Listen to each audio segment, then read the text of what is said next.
Boa noite a todos, que a paz de Jesus esteja conosco na noite de hoje. A gente vai dar início à nossa palestra. Vamos agradecer então primeiramente a Deus nosso Pai, a nosso Mestre Jesus, aos amigos espirituais aqui da casa, para que estejam conosco durante toda essa noite, nos envolvendo com muito amor, com muita luz, a todos nós encarnados que aqui nos encontramos, aos irmãos desencarnados que também vêm à casa em busca de auxílio, de socorro espiritual, que todos recebam o amparo da espiritualidade, que todos sejam atendidos com muito amor e com muito carinho acima de tudo.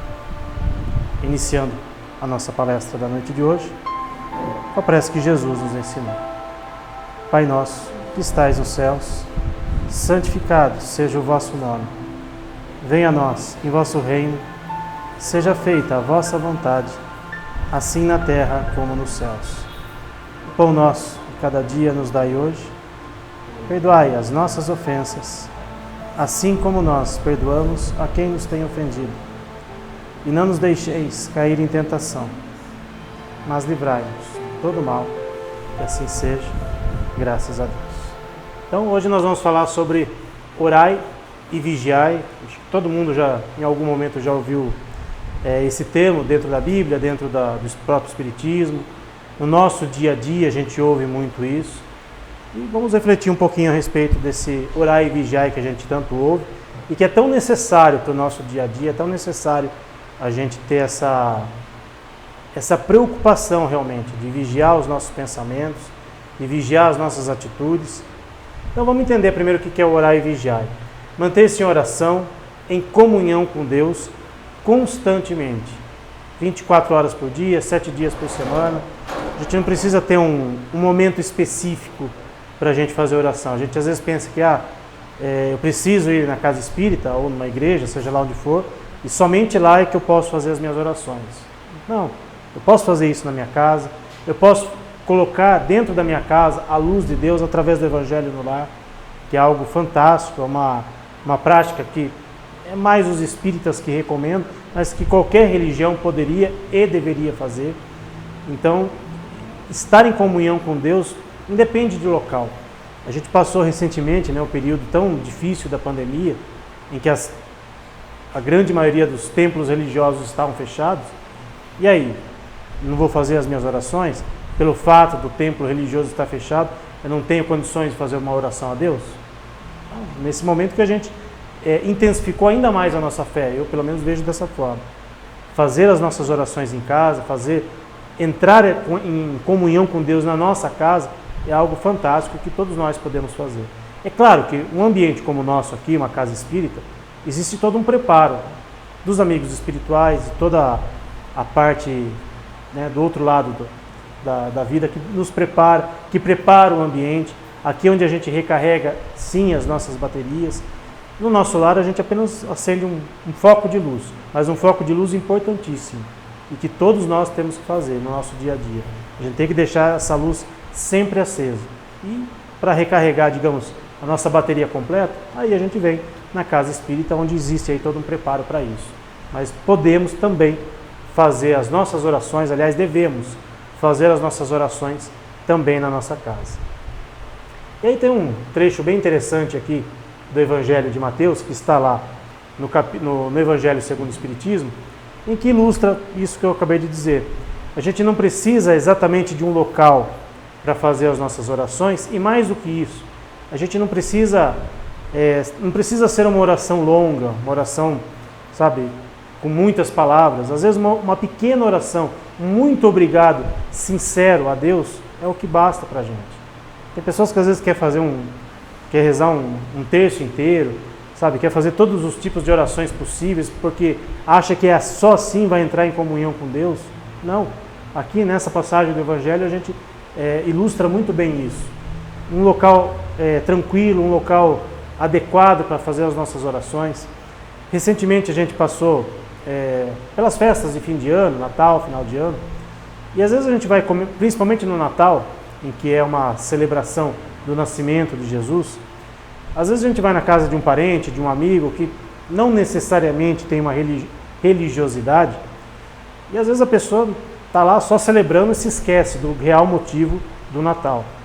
E aí a pessoa, muitas vezes, que tem uma religiosidade, acaba entrando nessa onda e não faz entre aspas, uma simples oração em comemoração ao nascimento de Jesus. O que nós podemos e devemos fazer nesse caso? Pede ali uns minutinhos, né, no meio da festa, só vou ali no banheiro rapidinho, já volto. Faça a sua celebração ali no banheiro mesmo. Qual o problema? A comunhão com Deus, a conexão com Deus, a gente pode fazer de qualquer lugar. Para nós aqui na matéria, às vezes a gente olha para um banheiro e acha, puxa, um lugar estranho, né? Às vezes sujo, enfim, que a gente não tenha visualmente, muitas vezes, a imagem de um lugar para fazermos uma oração. Mas às vezes é o único local onde nós estamos em paz. Às vezes é o único local em que ninguém vai perturbar ali o nosso momento de comunhão com Deus. Então, que a gente lembre sempre disso, principalmente, a gente está no começo de ano ainda, mas que a gente plante essa sementinha dentro do nosso coração. Quando chegarmos no final de ano, principalmente no Natal, e formos celebrar em algum lugar que, de repente, não se tem o hábito da oração, que a gente pense a respeito disso, que a gente faça a nossa celebração aonde quer que a gente esteja, como recomenda aqui o Evangelho de Mateus. Seguindo aqui, estar em vigília, né? Essa questão do orar e vigiar, é sempre um estado de vigília, estar sempre atento às coisas que nos rodeiam, para que não aconteça, por exemplo, o que vai mostrar aqui na imagem seguinte, o passarinho está ali tranquilo, né, sem se preocupar, e a cobra está ali só pronta para dar o bote nele. E muitas vezes nós estamos numa situação como a do passarinho nas nossas vidas, desatentos, sem nos conectarmos com Deus, e aí as coisas acontecem, digamos, errado na nossa vida, e a gente não sabe por quê. Porque muitas vezes nós estamos desatentos, nós não estamos vigilantes o suficiente para detectarmos muitas vezes um perigo, uma situação que possa nos incomodar, que possa nos atrapalhar. Então por isso que é importante essa vigilância constante, estar sempre atento a tudo que nos rodeia. Às vezes a gente vai num lugar e a gente não se sente bem num lugar. Puxa, aquele lugar não me faz bem, né? Às vezes o ambiente é pesado, um clima pesado, e às vezes é um lugar que a gente precisa ir, por exemplo, sei lá, na loja que a gente vai comprar alguma coisa, ou no nosso local de trabalho, na escola, ou na casa de um parente, sei lá, seja lá qual for o lugar onde a gente vai e a gente não se sinta bem. O que a gente tem que, sabendo disso, o que a gente tem que fazer quando a gente precisa realmente ir nesse lugar? Estamos mais atentos ainda. Fazemos uma oração, por exemplo, antes de sair de casa. Quando chegar na casa ou chegar no ambiente onde a gente vai, que a gente sabe que aquele ambiente não é tão favorável para a gente, que a gente pense mentalmente, como nos recomendou, se não me engano, Pedro ou João, que a paz esteja nesse lugar. Não precisa falar alto, não precisa falar, ninguém precisa saber. Pense mentalmente que a paz esteja nesse lugar. E aí a gente se protege daquilo.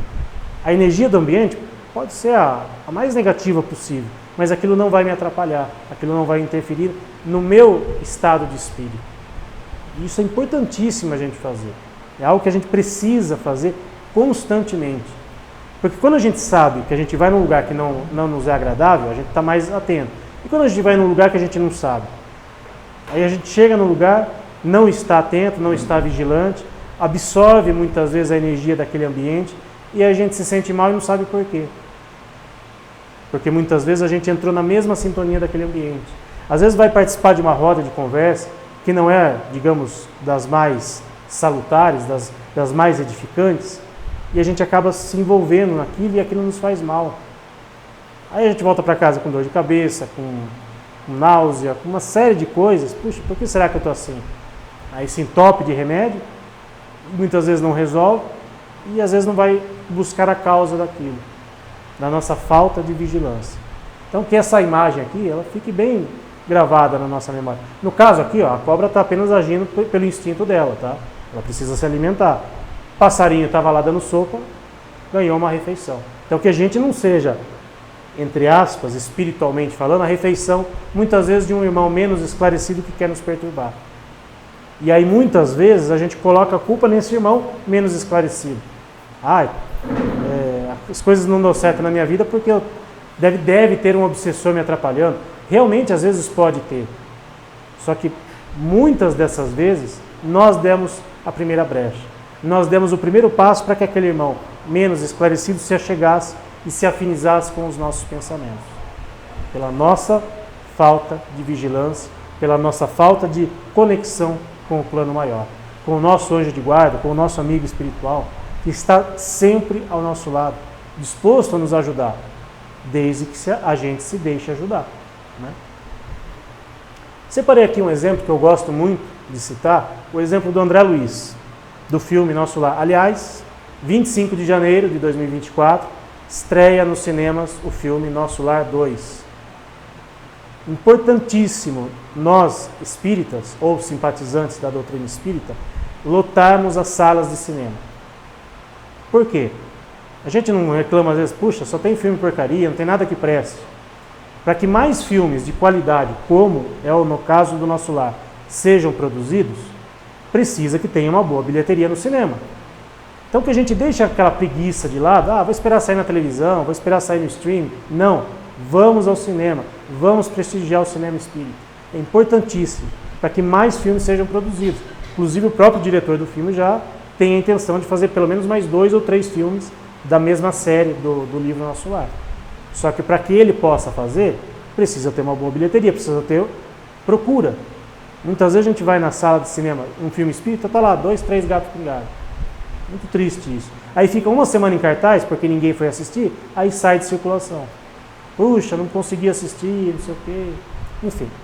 Mas voltando ao exemplo do André Luiz, que estará nas telas de cinema a partir do dia 25 de janeiro. Para quem já leu o livro, para quem conhece um pouquinho da história do André Luiz, enquanto ele estava encarnado, ele não era uma pessoa espiritualizada. Aliás, muito pelo contrário, era uma pessoa extremamente materialista. Abusava da bebida, de comida, de companhias. Aqui não dá para ver direito essa imagem aqui, mas ele está numa casa de entretenimento. Está com pessoas que não estão ali rezando. Mas ele fez aquilo que o livre-arbítrio dele mandou.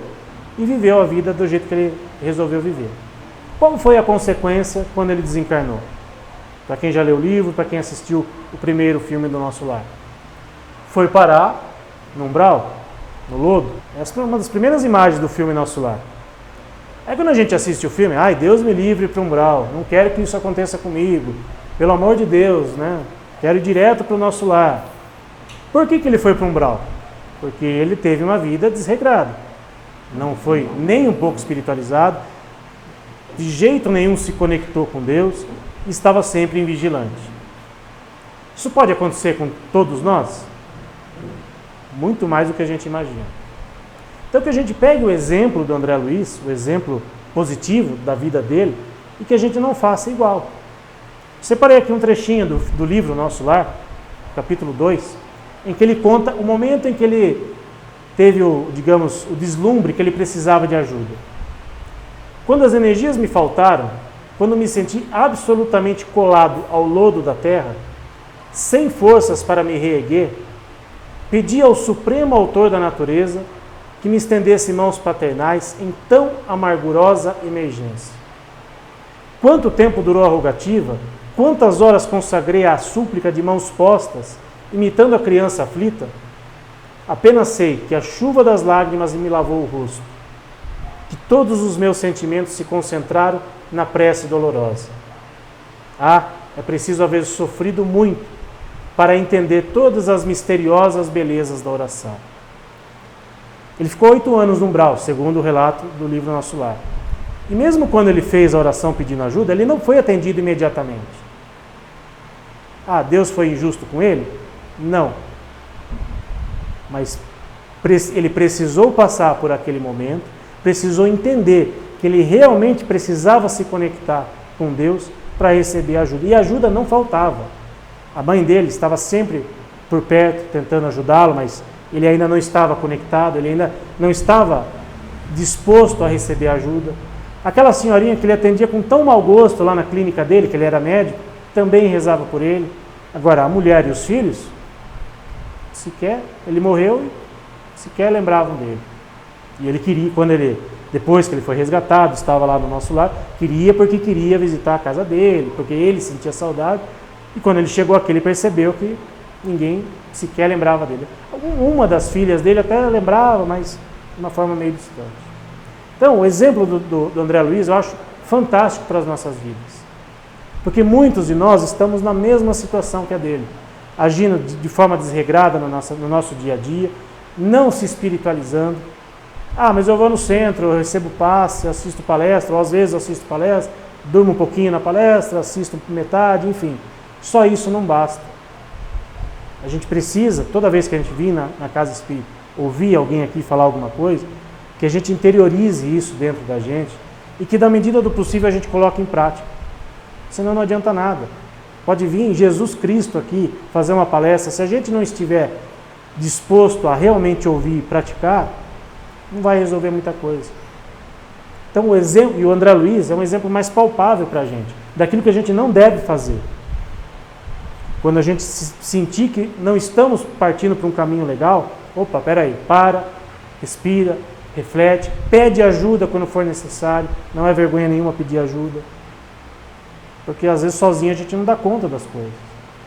Então, o exemplo dele é bem emblemático para todos nós, porque nós nos assemelhamos muito mais com o exemplo do André Luiz do que com o exemplo do Chico Xavier, por exemplo, que foi uma pessoa extremamente espiritualizada, amorosa, fazia caridade sem olhar para quem ele estava ajudando. Ele fazia porque aquilo para ele fazia sentido. Mas nós, muitas vezes, deixamos de lado preciosas oportunidades de fazer algo, primeiro para a gente, depois para os outros, e depois reclama. Aí cai no umbral da vida, puxa, onde está Deus? Por que Deus fez isso comigo? Enfim. Então é para refletirmos realmente. Não é pela multiplicidade das palavras que sereis escutado, mas pela sinceridade delas. De novo o exemplo do André Luiz. Ele ficou lá um tempão rezando, e rezando, e rezando, e não foi atendido. Até que num momento realmente crucial, ele elevou o pensamento dele, o coração dele, e aí ele recebeu ajuda. Então a gente não precisa fazer preces gigantescas. Às vezes uma prece sincera, de coração, realmente conectado é o que basta para a gente receber a ajuda que a gente precisa. A oração refrigera, alivia, exalta, esclarece e eleva, nos diz Emmanuel no livro Vinha de Luz. Tantos momentos da nossa vida que a gente passa ali por aquele perrengue, né? Quando a gente faz a oração, às vezes o perrengue, a dificuldade, ela não vai sumir como num passe de mágica. Quando a gente vem na casa espírita receber ajuda, seja pelo passe, pelo reiki, cromo, enfim, seja lá o que for, a gente não vai sair daqui com todos os nossos problemas resolvidos.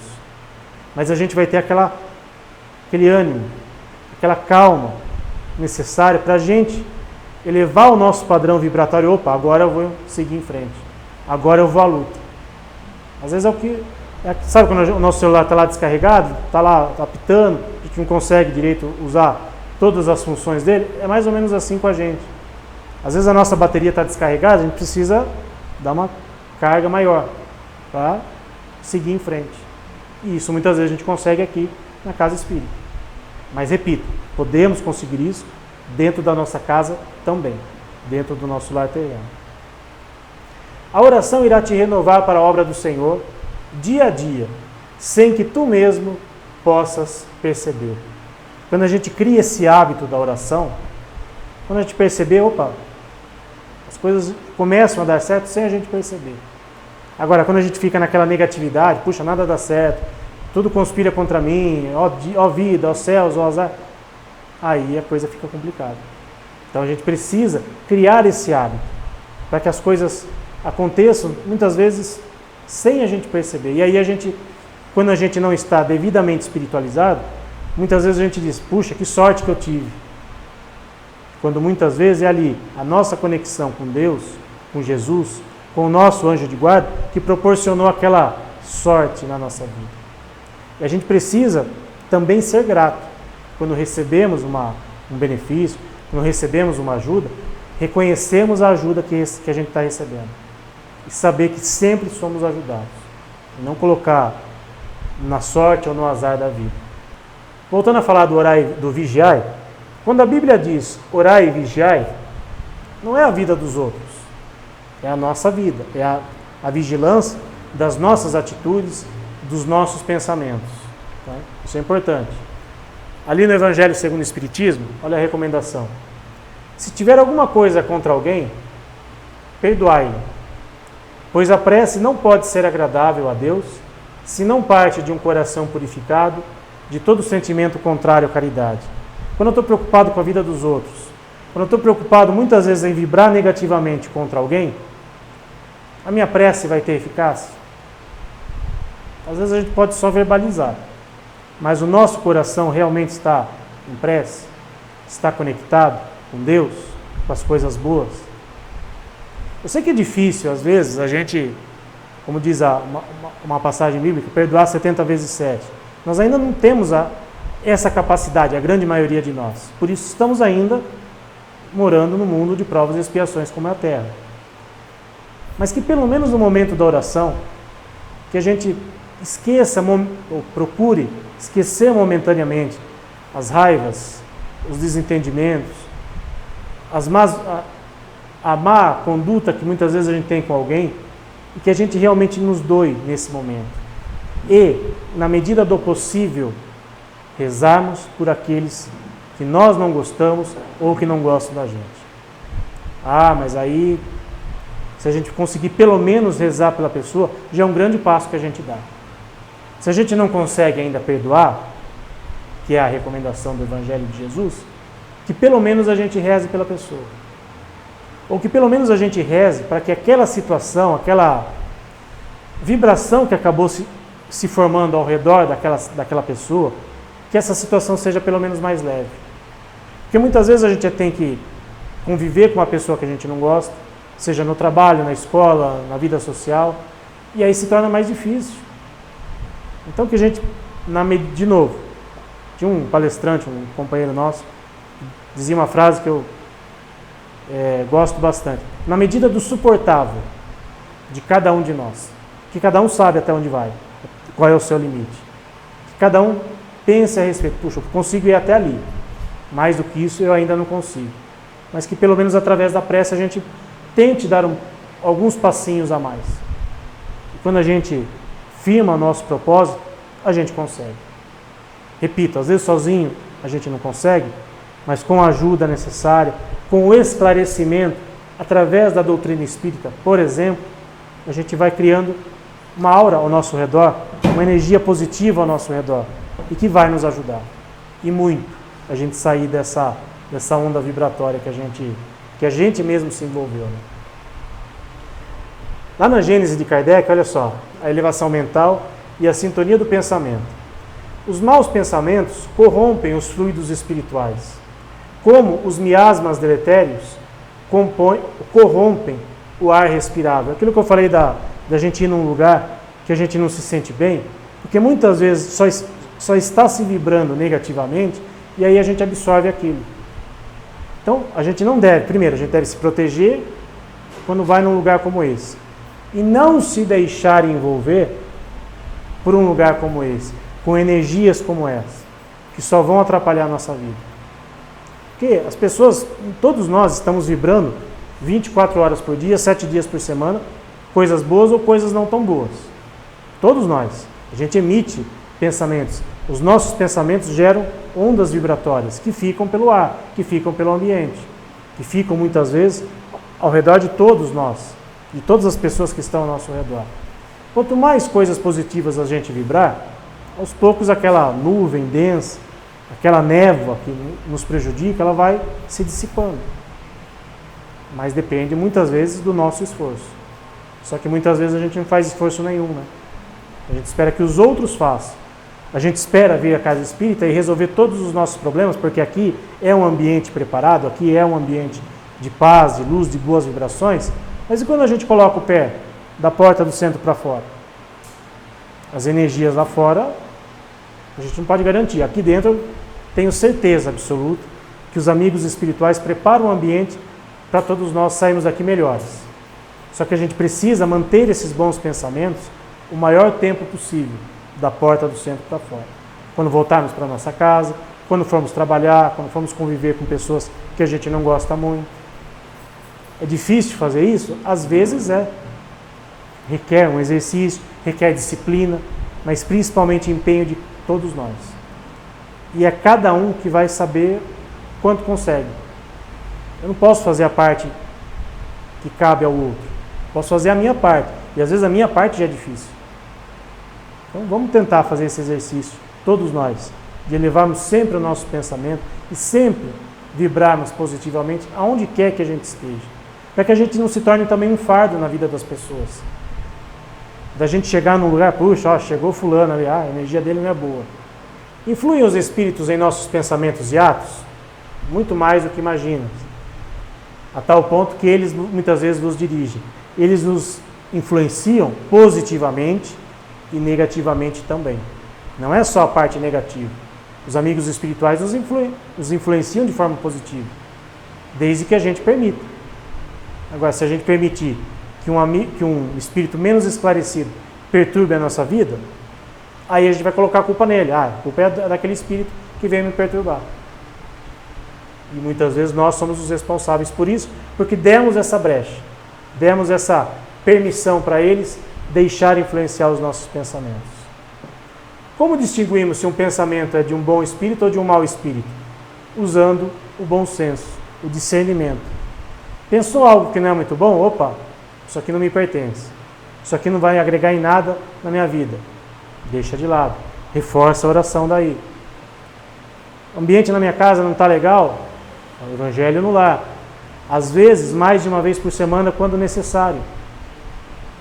Não é problema nenhum fazer mais de uma vez por semana. Ah, mas só eu vou fazer, ninguém na minha casa quer fazer. Não tem problema, faz sozinho, entre aspas.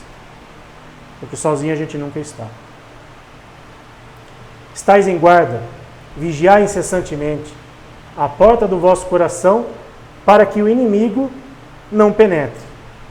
Quando a gente eleva o pensamento, ninguém vai perturbar os nossos corações, ninguém vai perturbar a nossa paz. A verdadeira pureza não está somente nos atos, está também no pensamento.